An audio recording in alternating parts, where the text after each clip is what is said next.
Так, придбали на розетці секатор. Вибирали, щоб був професійний, щоб на тривалу нам службу його хватило. От, міцна коробка. Вироблений в Тайвані. Іде в подарунковій упаковці з допоміжним лезом. Так, відкриваємо секатор. От сам секатор, до вашої уваги, і допоміжне лезо. Відкривається секатор кнопочкою вниз. Опа. Ним можна зрізати гілки до 3 см, як і зазначає виробник. Сам він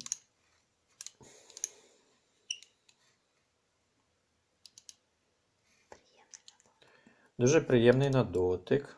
Це відчувається. Тут можна знімати лезо. От кнопочка, щоб замінити лезо. Я бачу, що він буде маркий. Треба буде працювати в рукавичках. Бо буде протиратися, якщо то гілки будуть царапки.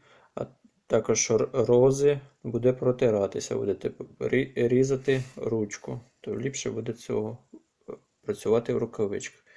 Ні, справді він коштує своїх грошей. Навіть дорожче. Я його рекомендую. Дуже добрий секатор.